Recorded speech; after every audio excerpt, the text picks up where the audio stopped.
स्वागत है। बड़ी खबर है, खुशखबरी है। कर्मचारियों को लेकर 50 लाख केंद्रीय कर्मचारियों और 65 लाख पेंशनर्स को अब तक का सबसे बड़ा तोहफा सरकार की तरफ से मिला है। कंप्लीट अपडेट आपको यहां पर दिखाएंगे। अगर आप भी एक सरकारी कर्मचारी हैं तो आपको यह वीडियो पूरा जरूर देख लेना चाहिए। आपकी सैलरी कितनी है, जितनी भी है, और आगामी समय में आपकी सैलरी इस तोहफे के बाद कितनी हो जाएगी, इसको जरूर देख लीजिएगा वीडियो को पूरा देखने के बाद। 8वें वेतनमान को लेकर यह पूरा अपडेट यहाँ पर रहेगा। जानकर चौंक जाएंगे, आपकी सैलरी में बम्पर बढ़ोतरी हो रही है। 50 लाख केंद्रीय कर्मचारी, 65 लाख पेंशनर्स का सबसे बड़ा तोहफा सैलरी होगी डबल से भी ज्यादा कह सकते हैं। यहाँ पर देश के 50 लाख केंद्रीय कर्मचारी और 65 लाख पेंशनर्स को अब तक का सबसे बड़ा तोहफा सरकार देने वाली है। दरअसल जल्द ही कर्मचारियों के वेतन में बढ़ोतरी के लिए उचित फिटमेंट फैक्टर का चयन किया जाएगा। इन फैक्टरों के आधार पर कर्मचारियों की सैलरी में तगड़ा उछाल आएगा। वहीं आपको बता दें कि देश भर के केंद्र सरकार के कर्मचारी 8वें वेतन आयोग के गठन का बेसब्री से इंतजार कर रहे हैं, क्योंकि इसके लागू होने पर उनकी बेसिक सैलरी में उल्लेखनीय वृद्धि होने की संभावना है। अलग अलग कैटेगरी में आपको दिखाएंगे फिटमेंट फैक्टर 3 कैटेगरियों में कितना होगा तो कितना सैलरी आपकी होगी। साथ ही उन्होंने सांसद कंगना रनावत और सजदा अहमद के एक सवाल पर जवाब देते हुए कहा कि रक्षा मंत्रालय, गृह मंत्रालय, डिपार्टमेंट ऑफ पर्सनल और ट्रेनिंग और राज्यों सहित प्रमुख हितधारकों से टर्म ऑफ रेफरेंस यानी कि TOR पर इनपुट मांगे गए हैं। वहीं 8वें वेतन आयोग के प्रभाव का आकलन तभी किया जा सकता है जब 8वें CPC द्वारा सिफारिश की जाती है और इस सिफारिश को सरकार के द्वारा स्वीकार कर लिया जाता है। वहीं वित्त मंत्री ने जानकारी दी कि भारत में लगभग 36.57 लाख केंद्रीय कर्मचारी और 33.91 यानी 91 लाख पेंशनर्स हैं। यह सभी कर्मचारी और पेंशनर्स 8वें वेतन आयोग के लाभों का फायदा उठा पाएंगे। खासतौर पर डिफेंस कर्मचारियों और उनके पेंशनर्स को भी इस वेतन आयोग का लाभ यहाँ पर मिलेगा।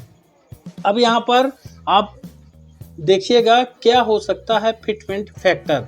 फिलहाल कर्मचारियों के वेतन में बढ़ोतरी के लिए उचित फिटमेंट फैक्टर का चयन किया जाएगा, लेकिन इस संबंध में कोई भी आधिकारिक घोषणा अभी फिलहाल नहीं हुई है। लेकिन हम इस वीडियो में विशेषज्ञों की राय आपको दिखाएंगे। उनके अनुसार फिटमेंट फैक्टर का क्राइटेरिया पिछले 7 वेतन आयोग और यह 8वें वेतन आयोग में कितना होगा और पिछले समय कितना 10 साल में बढ़ाया गया है। हालांकि जानकारी के अनुसार संभावित फिटमेंट फैक्टर आप देख पाएंगे 3 कैटेगरी में बढ़ सकता है। 1.92 यानी 1.92, 2.28 यानी 2.28 या फिर जो फाइनली है 2.86 यानी 2.86 हो सकते हैं। इन फैक्टरों के आधार पर कर्मचारियों की सैलरी में वृद्धि की संभावना व्यक्त की जा रही है, यानी कर्मचारियों की सैलरी में कितना वृद्धि यहाँ पर होगा। अब ऐसे में सवाल उठता है कि 8वें वेतन आयोग के तहत यानी 1.92, 2.28 या फिर तीसरा फैक्टर 2.86 फिटमेंट फैक्टर के आधार पर यहाँ पर आप देख पाएंगे सैलरी आप अपनी सैलरी से कंपेयर कर लीजिएगा। 20,300 रुपये अगर है तो 30,200 रुपये है, या फिर 40,600 रुपये, या फिर 50,400 रुपये, या फिर 61,000 रुपये और 70,000 रुपये के मौजूदा मूल वेतन जो पा रहे हैं कर्मचारी, ये उनका वेतन है। ये कर्मचारियों का ये 8वें वेतन आयोग में फिटमेंट फैक्टर तीनों कैटेगरी में दिखाएंगे कि कितना हो जाएगा। वहीं केंद्रीय कर्मचारी जो 70,000 मूल वेतन जिनका पा रहे हैं अभी, उन केंद्रीय कर्मचारियों के लिए संशोधित वेतन क्या होगा, तो इसको जरूर समझिएगा, देखिएगा। यहाँ पर आप देख पाएंगे पहला जो मूल वेतन है 20,300 रुपये की बेसिक सैलरी पर अनुमानित संशोधित वेतन, ये कितना वेतन यहाँ पर हो जाएगा, तो इस चीज़ को देखिएगा। अगर फिटमेंट फैक्टर 1.92 होता है, ये फिटमेंट फैक्टर होता है, तो जो 20,300 रुपये वर्तमान मूल वेतन है, तो उनका जो है 38,976 रुपये हो जाएगा। यानी ये 1.92, जिससे कम तो होगा ही नहीं 8वें वेतन आयोग में, ये सबसे कम है। और इतना अगर होता है 1.92 फिटमेंट फैक्टर बढ़ेगा 8वें वेतन में, तो 38,976 रुपये ये न्यूनतम जो है, सबसे न्यूनतम यहाँ पर बेसिक सैलरी होगी कर्मचारी की। ठीक, सबसे निचले स्तर के कर्मचारी का 38,976 रुपये होगा।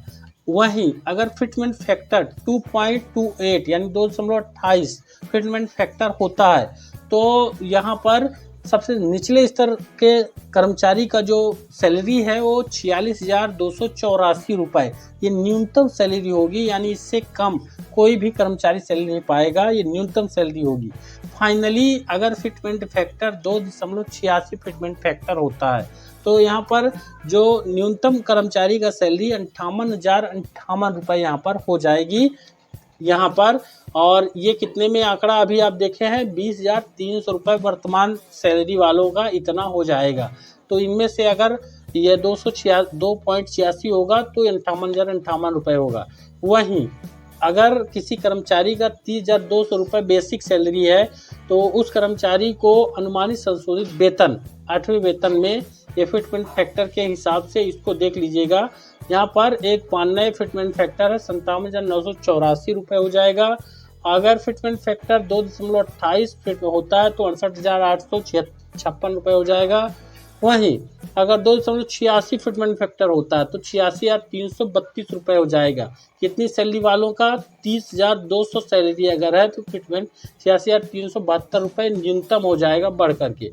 अगर 40,600 रुपये बेसिक सैलरी वाले का आंकड़न देखें, तो इसमें आप देख पाएंगे 92 अगर फिटमेंट फैक्टर होगा, 77,952 रुपये इनका होगा। 40,600 रुपये वालों की बेसिक सैलरी। अगर 2.28 फिटमेंट फैक्टर ये वाला होता है, तो यहाँ पर 92,568 रुपये न्यूनतम सबसे निचले स्तर कर्मचारी का वेतन होगा। 2.86 फिटमेंट फैक्टर होगा तो यहाँ पर 1,16,116 रुपये यहाँ पर सीधी तौर पर वेतन जो है बढ़ जाएगा। अगर 50,400 रुपये की सैलरी वाले यहाँ पर कर्मचारी का फिटमेंट फैक्टर देखिए 8वें वेतन में, तो उनके लिए अगर 1.92 होता फिटमेंट फैक्टर, 96,768 रुपये यहाँ पर सैलरी न्यूनतम होगा। अगर फिटमेंट फैक्टर 2.28 होता है तो 1,14,912 रुपये हो जाएगा। वहीं अगर 2.86 होता फिटमेंट फैक्टर तो 1,44,144 रुपये न्यूनतम कर्मचारी का यहाँ पर वेतन हो जाएगा। अगर वर्तमान में कोई कर्मचारी 61,000 रुपये बेसिक सैलरी पा रहा है, तो उस कर्मचारी का 1.92 फिटमेंट फैक्टर 8वें वेतन में 1,17,120 रुपये यहाँ पर न्यूनतम सैलरी होगी 61,000 वर्तमान पाने वाले कर्मचारी की। वहीं यहाँ पर आप देख पाएंगे 2.28 में 2.28 फिटमेंट फैक्टर में 1,39,080 रुपये हो जाएगी और 2.86 में 1,74,460 रुपये यहाँ पर सैलरी कर्मचारी की हो जाएगी। अब बात करते हैं 70,000 रुपये पाने वाले कर्मचारी के लिए 1.92 फिटमेंट फैक्टर अगर बढ़ जाता है तो 1,34,400 रुपये न्यूनतम सैलरी कहलाएगी, वर्तमान जिनका 70,000 रुपये। वहीं 2.28 फिटमेंट फैक्टर पर 1,59,600 रुपये होगा। वहीं 2.86 फिटमेंट फैक्टर पर 2,02,200 रुपये यहाँ पर होने वाला है। तो आप देख सकते हैं जिनका 70,000 है उनका 2,02,200 रुपये यहाँ पर सैलरी हो जाएगा। मुझे उम्मीद है जानकारी बेहद इंपॉर्टेंट है। इस वीडियो को ज़्यादा से ज़्यादा लाइक और शेयर करके कर्मचारियों तक जरूर पहुँचाएँ। साथ ही चैनल पर नए हैं तो सब्सक्राइब जरूर कर लीजिएगा। धन्यवाद।